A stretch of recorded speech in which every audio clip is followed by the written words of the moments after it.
Oui, alors, répondre à cette question, c'est vaste. Ce qui me semble le plus important, dans l'ordre des priorités, bah, c'est d'abord, maintenir, la solidarité entre les pays européens et puis, bah, plus largement, maintenir, un tant soit peu, bah, une certaine solidarité occidentale et donc là, bien sûr, je pense aux États-Unis et puis au-delà, bah, il y a l'Australie, il y a la Nouvelle-Zélande, on pourrait élargir à ce que l'on appelait autrefois pas le monde libre, donc au-delà de la sphère occidentale stricto sensu, il y a le Japon, bah, il y a la Corée du Sud, il y a la question de Taïwan, et c'est la priorité des priorités. Bah, avant, bah, de pouvoir, espérer, bah, débaucher, un certain nombre de pays, bah, qui, gravitent ou semblent graviter, autour, de l'axe du mal, de l'axe du chaos, de l'axe néo-totalitaire, hein, comme on voudra. Il faut, déjà, maintenir un tant soit peu d'ordre, à la maison et c'est quelque chose, qui n'est pas gagné, hein. Non seulement entre les 2 rives de l'Atlantique Nord, je ne pense pas, bah, que tout, soit, perdu, loin s'en faut. Bah, finalement, bah, c'est un combat, bah, qu'il faut mener, à l'intérieur même de l'Occident, à l'intérieur même de chaque pays, bah, donc bah, il y a cette, solidarité transatlantique, hein et puis, en Europe même, bah, on sait bien, bah, que, d'abord, tous les pays européens ne sont pas forcément, bah, sur la même ligne. Il y a même un certain nombre de pays, bah, qui ont adopté une allure sécessionniste, On peut se demander, bah, ce qu'ils font encore dans les instances euro-atlantiques, Peut-être qu'un jour, inévitablement, il faudra se poser à cette question. Mais alors ensuite, même, parmi, le noyau fondateur, de l'OTAN, bah, de l'Union européenne, on sait qu'il y a quand même, un certain nombre de variations entre ces pays, donc c'est vraiment le plus important, si pas, l'Europe, plus largement l'Occident, parvient à maintenir à une unité stratégique, géopolitique, minimale, là, voire plus, ensuite on peut espérer, que, cet ensemble, retrouve, son rôle de grand attracteur dans les relations internationales, qui est le sien, depuis longtemps maintenant, Tout dépend de ça, le reste dépend de ça. Donc, Alors bon, d'abord, axe, ou alliance, tout est un problème de définition. C'est vrai que beaucoup insistent sur le fait, que cet axe, n'est pas véritablement une alliance, mais comment définit-on une alliance? Le problème, à mon sens, c'est qu'il y a un archétype, de l'alliance, qui s'est imposé, c'est l'OTAN, c'est l'Alliance atlantique, donc avec, un document, un traité qui a été signé, en bonne et due forme, avec un préambule, qui constitue une sorte de charte, civilisationnelle avec l'article 5, et donc aujourd'hui, on estime que, si, une alliance ne ressemble pas à l'OTAN, ça n'est pas vraiment une alliance, Le problème, c'est que ce sont quand même des conditions extrêmement exigeantes, restrictives. Si on les applique, de façon rétrospective, à l'histoire des relations internationales, depuis plusieurs siècles, il y aurait, à mon sens, plus de la moitié des alliances, dans l'histoire, qui devraient être déqualifiées, donc moi, pour ma part, je n'hésite pas, à parler d'alliance, et cet axe, cette alliance, si, il n'y a pas de clause de défense mutuelle, c'est vrai, le plus souvent, encore qu'il y en a une entre, la Russie et la Corée du Nord, mais c'est vrai il n'en existe pas, par exemple, entre la Russie et la Chine, elle n'en a pas moins, une dimension, militaro-industrielle, et quand on prend en compte à toutes les coopérations qui existent entre, par exemple, la Russie et la Chine, ça va très au-delà, de ce qui a pu exister comme alliance, diplomatico-stratégique, dans l'histoire. Donc, il ne faut surtout pas minorer ça, pas penser que ce sont, des mouvements purement circonstanciels, purement opportunistes, ça serait extrêmement fragile. Pour moi, c'est quelque chose de solide qui s'inscrit dans la durée. Il faudrait remonter à la diplomatie Primakov dans les années 80 qui a esquissé tout ça.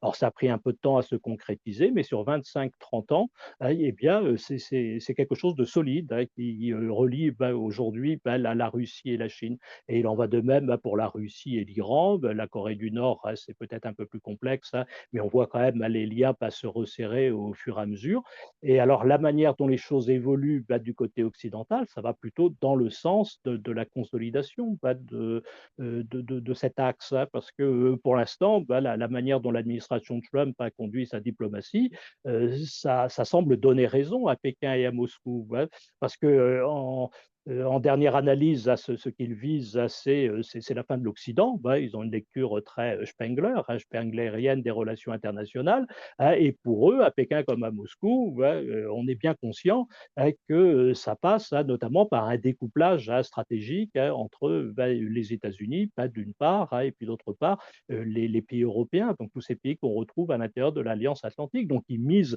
là-dessus, c'est ce qu'ils cherchent, les uns et les autres, de différentes manières. Donc aujourd'hui, c'est la Russie qui, d'une certaine manière, courtise les États-Unis de Trump.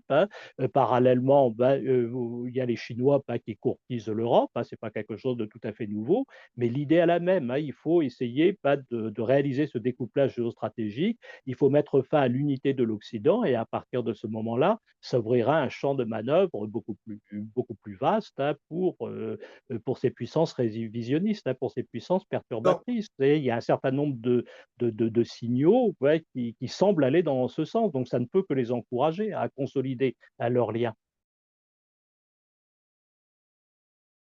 De mon point de vue, il n'y a rien de particulièrement neuf. Ça confirme ce mouvement qui s'accentue finalement de façon continue depuis 10, 15, 20 ans. C'est toujours un peu la même histoire. Il y a la trame brisée des événements. Donc, si on regarde les choses de près, on peut voir qu'à certains moments, il y a pu y avoir un relâchement ou que cette alliance a pu faire du surplace. Maintenant, si on prend un peu de recul, quand on regarde depuis 25-30 ans, c'est un rapprochement continu. De toute façon, le plus simple, c'est de regarder les pronostics qui étaient faits fin des années 90, début des années 2000. À l'époque, par exemple, où le groupe de Shanghai a été fondé, puis ensuite c'est devenu l'Organisation de coopération de Shanghai. À l'époque, beaucoup d'experts, beaucoup d'observateurs en Occident pensaient que c'était un mouvement purement tactique, ça déboucherait sur rien, qu'au bout du compte, en quelques mois ou en quelques années tout au plus, l'inimitié entre Russes et Chinois repasserait au premier plan.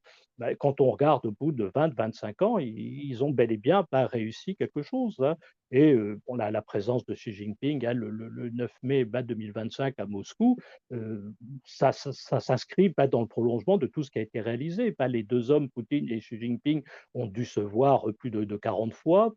Xi Jinping a dû venir 7 ou 8 fois, je ne sais plus exactement, à Moscou et en Russie. Donc les deux hommes se connaissent extrêmement bien et le resserrement des liens est continu. Et en fait, le rapport entre la Chine et la Russie n'est pas aussi déséquilibré qu'on le dit. Déjà, on pourrait ajouter que c'est pas parce que ce rapport serait déséquilibré que ça signifierait que cette alliance n'aurait pas de raison d'être. Il y oui, a Oui, c'est un échec, hein. En fait, là, c'est, Donald Trump qui n'a pas les cartes en main. On se rappelle de l'expression qu'il avait utilisée dans le bureau ovale, là, au moment où il recevait de manière, fortement désagréable Zelensky. C'est lui qui n'a pas les cartes en main. Il s'est raconté une histoire. Bon, alors après, quels sont ses motifs ultimes? On peut en débattre, hein. On espère qu'un jour on aura le fin mot, mais il faudra certainement qu'il y ait ouverture des archives. Mais toujours est-il là que, bon, lui, il est persuadé, que, les relations internationales à caractère diplomatique, stratégique, géopolitique seraient solubles dans le marché, dans le business, dans l'affairisme, qui s'il instaure une relation personnelle empreinte d'affairisme avec les dirigeants russes, eh bien, il pourrait en quelque sorte renverser la vapeur. C'est complètement illusoire. Je pense qu'un certain nombre de personnes aux États-Unis le savent. Comme tu le rappelais tout à l'heure, il y a plus de 80, pas sénateurs, 81 sur 100 sénateurs qui demandent un durcissement à des sanctions à l'égard de la Russie. Ça prouve que ces gens-là ne sont pas dupes. Et puis quand on regarde les grandes revues américaines, les sites des grandes revues de relations internationales aux États-Unis, il y a nombre d'articles qui sont en rupture par rapport à ce que l'on pouvait lire il y a 3 ou 4 ans. Donc ils considèrent que il y a bel et bien cet axe de ce qu'on appelle là-bas les cranks, donc l'axe dont on parle tout à l'heure, qui est dirigé contre les États-Unis, plus largement contre l'Occident, que les États-Unis doivent maintenir les alliances, les solidarités stratégiques avec leurs alliés, leurs partenaires. Donc c'est pour ça que je ne suis pas complètement désespéré. Il y a quand même finalement cette administration de Trump, ça fait pas si longtemps que ça qu'elle est en place. Elle bute, elle se heurte à nombre d'obstacles. C'est un véritable bide, comme tu l'as dit, ce semblant de diplomatie, parce qu'en fait, c'est pas quelque chose de véritablement pensé, conçu. et il faut espérer qu'il y a un certain nombre de forces de rappel, là. Il y a les obstacles du réel, là. Marc Rubio, bah, il se montre très obséquieux parce que c'est comme ça que ça fonctionne avec Trump, hein, mais sur le fond, bon, je pense qu'on peut attendre un certain nombre de choses de lui, hein, même si, la manière dont il se tourne vers Trump à chaque fois, est désagréable.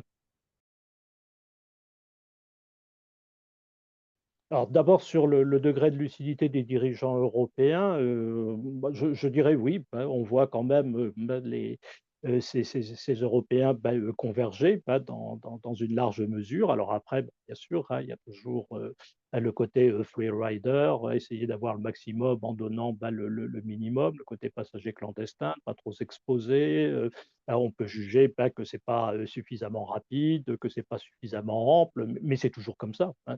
C'est toujours comme ça. Bah, si on fait un détour par l'histoire, bon, à l'époque où les Ottomans, envahissent l'Europe, à l'intérieur même du Saint-Empire, hein, bah, les différentes unités, bah, qui composent ce Saint-Empire, traînent des pieds et cherchent à payer le minimum, en obtenant le maximum, c'est ainsi, là, c'est humain trop humain, pas pour citer Nietzsche, hein. Mais, par rapport à il y a, quelques années ou même encore quelques mois, bah, on voit quand même, bah, une convergence, hein, entre Paris, bah, Londres, Berlin, Varsovie. On aimerait que Rome, bah, soit, un petit peu plus, actif, hein, mais il y a quand même, bah, une prise de conscience, hein,